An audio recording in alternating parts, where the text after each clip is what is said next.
Começa agora, na Mundial, programa Mistérios do Universo.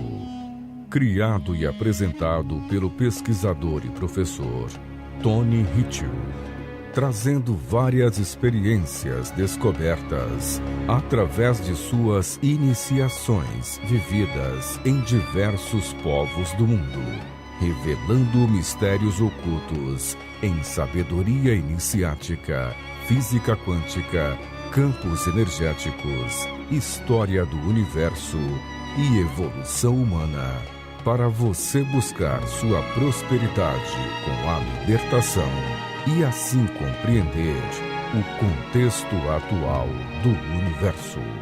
Abra sua mente para o conhecimento e ouça agora Mistérios do Universo, com Tony Hitchell.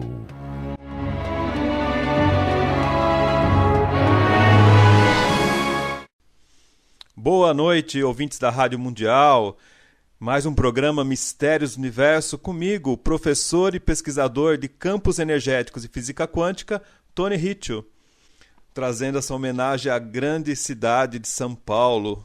Afinal de contas, esse final de semana prolongado, esse feriado grande aí, é aniversário da cidade, que aconteceu no dia 25 de janeiro, na maior cidade do Brasil, capital do estado de São Paulo.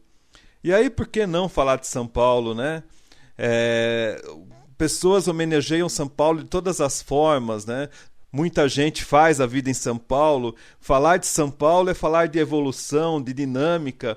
Não é à toa que é a maior cidade, com praticamente aí 11 milhões de habitantes. Mas São Paulo, ele não surge à toa, né? Essa capital tem todo um significado para a história do Brasil, para a história do que está por vir, né? Eu lembro quando fui iniciado no Tibete, né, uma das iniciações que eu tive, se fala claramente sobre essa questão do Brasil para o futuro, essa questão do que o Brasil significa para a evolução. Então não é à toa quando a gente tem o padre José de Anchieta chegando aqui, né, fazendo a primeira missa, subindo aqui na capital, né? Até então, né, a gente tinha dois padres jesuítas aí, que é José de Anchieta e Manuel da Nóbrega, que eles sobem a Serra do Mar lá nos idos de mais ou menos 1553, a fim de tentar achar um local seguro, né, e catequizar os índios, porque afinal de contas eram jesuítas, né? E aí encontra um local ideal para fazer tudo isso.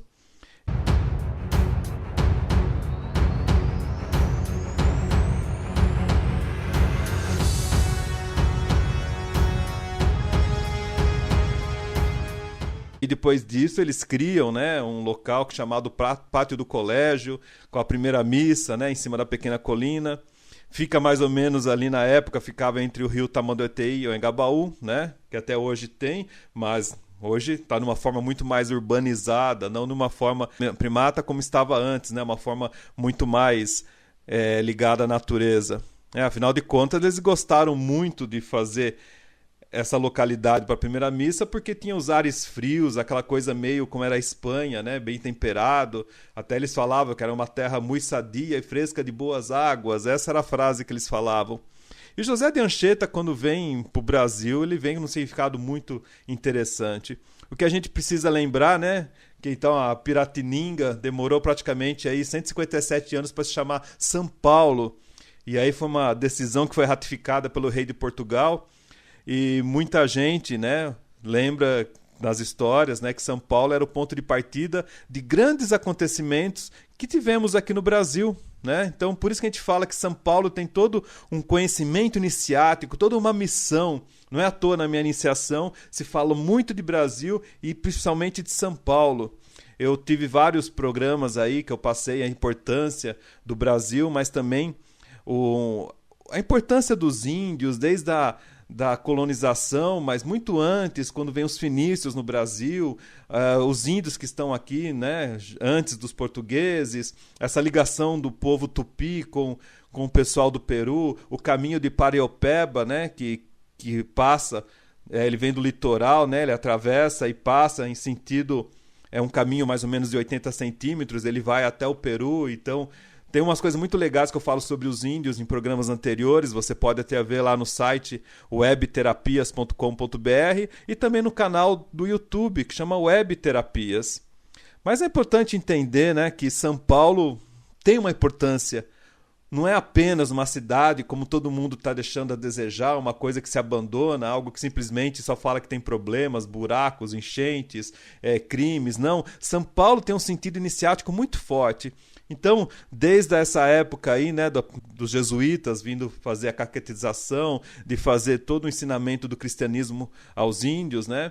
Tem também o caminho dos bandeirantes, né? Quando vêm as bandeiras, elas saem de São Paulo, né? Saem do litoral, vêm até São Paulo, que é o Planalto, e depois vão embora para o interior de São Paulo, né? Então tem cidades que se desenvolveram em função dos bandeirantes. E por incrível que pareça, né? Os próprios bandeirantes expulsaram os jesuítas de São Paulo numa questão de eles quererem mexer nos índios, né? Usarem os índios como escravos. E isso acontece praticamente em 1640, quando tem uma forte oposição dos jesuítas, né? Que eles não querem uma mão de obra indígenas. E aí eles acabam expulsando, né, os jesuítas porque eles estão atrapalhando essa coisa ruim. E depois disso vem só em 1653, de novo, né, que os jesuítas conseguem voltar a São Paulo. Mas a gente precisa entender que depois dos bandeirantes teve a Corrida do Ouro, teve aquela Guerra do Emboabas, não sei se vocês lembram, isso aí está na parte de história. E assim a história vai seguindo com outros ciclos que nós temos em São Paulo, né? Como também o ciclo colonial, quando tem também a proclamação da independência. E assim sucessivamente, antes disso tivemos o ciclo do açúcar, isso é tudo questão de história, que a gente tem que sempre lembrar porque São Paulo é tão importante. E depois disso, né, vem o ciclo do café e finalmente uma coisa que é bem recente aí, né, dos últimos 100 anos aí, que é o ciclo industrial, né, quando vem toda a questão da indústria que movimenta todo São Paulo e faz aquela necessidade de mão de obra, quando muita gente migra, né, do norte e do nordeste do Brasil e vem para a capital de São Paulo para construir mais moradias, mais prédios, mais urbanizar a cidade. E aí, né, a cidadezinha de Paratininga virou São Paulo, né? O colégio que os jesuítas montaram com o padre José de Anchieta virou hoje uma metrópole, né? Então ela foi fundada em 1554, 25 de janeiro de 1554. Essa é a data de São Paulo. E aí a gente precisa entender quem que é José de Anchieta primeiro, né? Anchieta nasce lá em São Cristóbal, né, na Laguna, na Ilha de Canárias. E vem de uma importante família basca, né, o pai de José de Anchieta. E o pai de José de Anchieta foi muito opositor ao governo, né, político de Carlos V, né? E aí, por isso que eles estavam nas Ilhas Canárias. E José de Anchieta tinha muito conhecimento, e ele vem para São Paulo muito novo, com 19 anos praticamente. E ele tem toda uma missão iniciática que depois num outro programa eu posso falar com mais calma, no grupo de estudos eu repito isso, por que José de Anchieta, que não tem nada a ver com toda a mentira que falam, que ele acabou usando os índios. Não, pelo contrário, ele é um jesuíta que tinha uma mentalidade muito avançada para a época. Não é à toa que Manuel da Nóbrega escolheu ele para rezar a primeira missa em São Paulo, né, em 1553. Bom, o que a gente precisa entender, né, na fundação de São Paulo, por que Paulo, né? Por que São Paulo? São Paulo vem de Paulo, né? Paulo de Tarso. Paulo de Tarso, né, ele foi o primeiro canal espiritual de Jesus. Olha que coisa importante. E aí ele, na verdade, chamava Saulo de Tarso, né? Aí trazendo para uma linguagem mais, como que se diz aqui, mais latina, fica Saulo de Tarso. No nome original, Saulo de Tarso, ele era um cidadão romano muito importante, ele perseguia, né, os cristãos, né, era contra toda essa questão de Jesus Cristo, toda essa parte crística que estava acontecendo. E ele vivia numa cidade que chamava Quilia, né, que é uma cidade que pertencia à Cilícia Romana. Hoje, né, a chamada cidade é Tarso, né, e ela fica lá no sul da Turquia. Mas o Império Romano fazia parte de toda aquela questão de Chipre, toda aquela parte ali do outro lado do Mediterrâneo, né?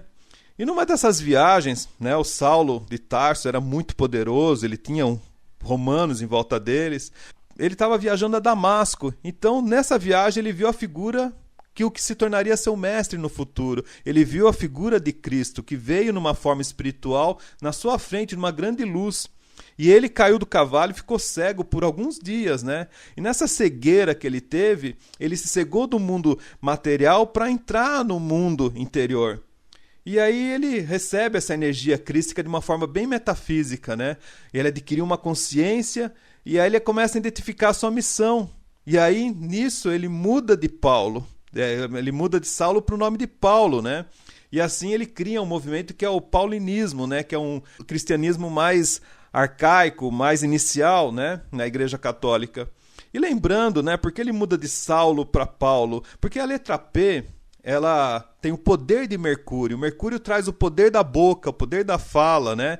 E esse poder de disseminar conhecimento, ele tem muito com a vibração da letra P, que, se não me engano, pelo hebraico, é a 17ª letra do alfabeto hebraico, né? Então, essa expressão do verbo, essa força que ele tem, ele começa a disseminar a questão do cristianismo. Então ele muda de um perseguidor dos cristãos para ser um disseminador pela oratória, pela voz, um dos que se tornaram fortes, né, nessa capacidade. Tivemos vários oradores, eu falo de Santo Antônio, que também é um grande orador, que tem o poder da fala. Então, Saulo de Tarso se torna Paulo de Tarso, e aí isso acontece no dia 25 de janeiro.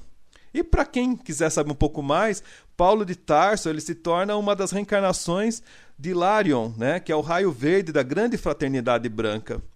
Então o que a gente precisa sempre lembrar, pessoal, é dessa capacidade que a gente tem aqui em São Paulo.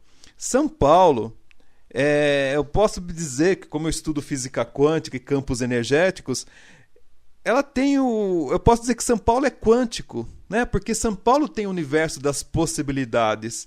Afinal de contas, eu viajei em vários locais e posso dizer que em São Paulo tem tudo que a gente tem no mundo, né? Tudo que você imaginar que tem no mundo tem em São Paulo. Quer alguma coisa que tem na Turquia, você vai achar em São Paulo. Quer alguma coisa que tem na China, você vai achar em São Paulo. Alguma coisa que tem na Itália, tem em São Paulo. É muito interessante, porque há várias colônias, há várias comunidades, né? E isso permite que, de repente, você possa comer pastel de madrugada, você possa comer churrasco 6 horas da manhã, porque é uma cidade que não para, é algo extremamente dinâmico. A energia que tem em São Paulo é algo muito forte, que motiva, que faz as coisas acontecerem.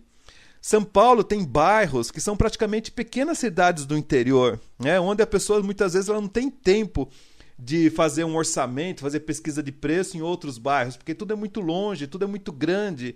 Então, às vezes, a pessoa fica presa num bairro só, né? Presa num bom sentido, com todas as pessoas ali, sapateiros, mecânicos, eletricistas, encanador, dentista, médicos, tudo naquele bairro. E ela acaba aproveitando como se fosse uma cidade menor, né? Pequenos núcleos, né? Tanto é que é dividido em zonas, né? Zona leste, zona oeste, zona sul, zona norte. E todos eles, né, nesse mundo de possibilidades, o que acontece? Né? Esse universo, você pode viver São Paulo. E aí, esse mundo onde as pessoas acabam passando por cima do outro. Isso que está faltando entendimento na capital paulista. Um mundo onde você tem que entender que você faz parte desse todo. Você faz parte de um respeito ao outro. É engraçado que nesse universo de possibilidades você tem muito mais pessoas vivendo ao seu lado, né? A gente percebe as imagens, que nem eu falei, quando começou São Paulo na primeira missa, era uma área totalmente cheia de árvores, né? Tinha lagos, tinham rios cruzando a cidade, então tinham canais, tinham brejos, tinham zona de várzea, zona de planalto, e de repente tudo isso foi sendo mudado, transformado, e as pessoas chegando. Por outro lado, as pessoas não esqueceram de ceder, de dar o respeito ao outro. Então, nesse momento onde tem quase 11 milhões de habitantes na cidade, mais do que nunca, a gente tem que pensar num todo e não individualizar, né?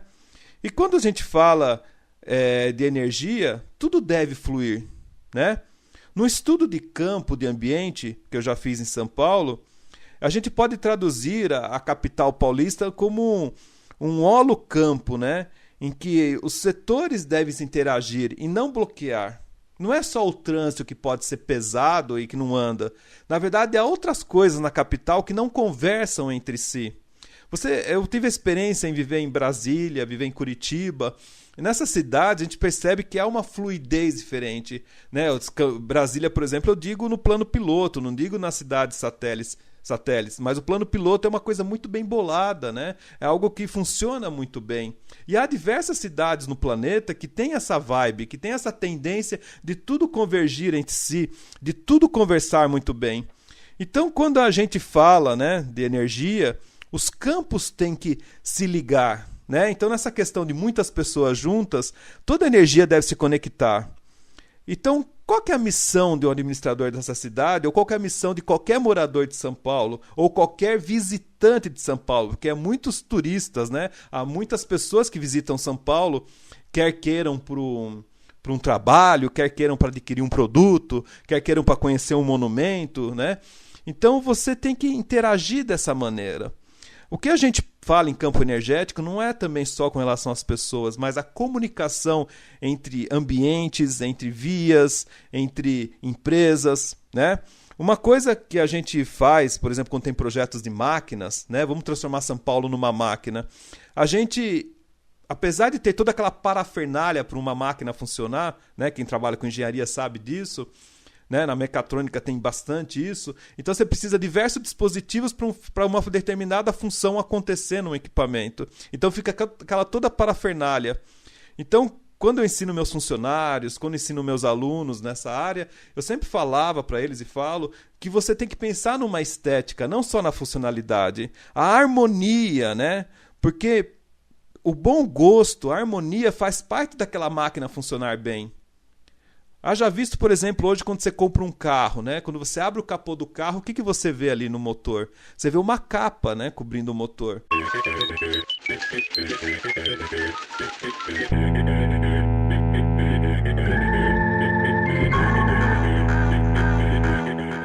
Aquela capa não é só para proteger os órgãos internos, mas na verdade aquilo é uma maneira de mexer na hipnose humana, de forma que quem vai comprar prefere aquele carro que o motor é coberto, né, com aquela capa, do que um carro que aquela capa está sem ela e todos os órgãos do motor estão expostos, né? Então, não sei se vocês já perceberam, às vezes tem capôs abertos de carro, se você pegar um carro mais antigo, você vai perceber que tem as mangueirinhas, tem os parafusos, as válvulas, tudo aparecendo ali, tudo exposto, como se fosse uma criação maluca. E se você pega um carro atual, ele tem muito mais componentes para poder gerar menos consumo, para gerar menos poluição, para atender às normas, né, de adequação desse veículo ao meio ambiente.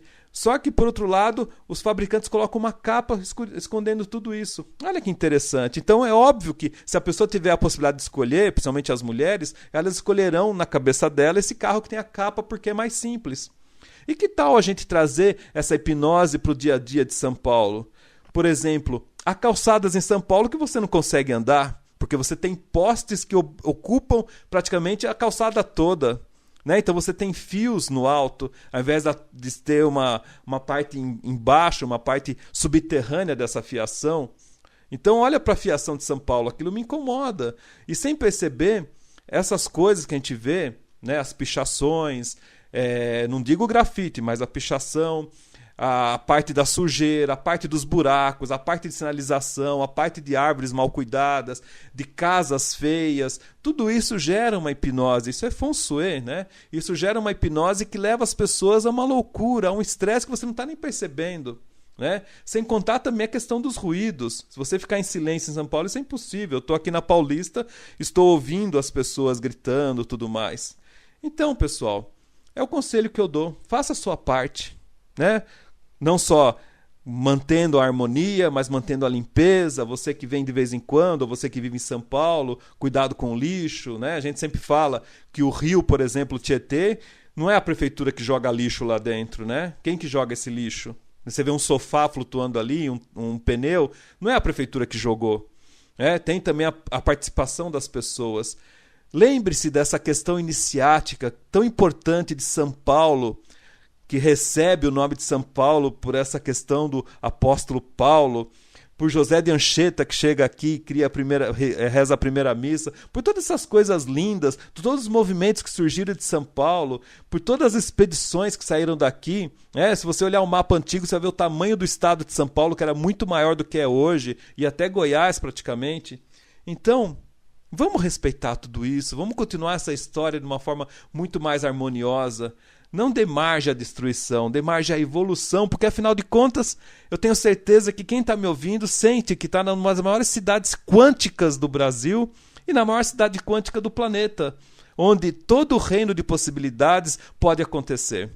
Acesse ali o meu site, webterapias.com.br, webterapias.com.br, e acesse meu canal no YouTube, né, Webterapias com W, né, Webterapias.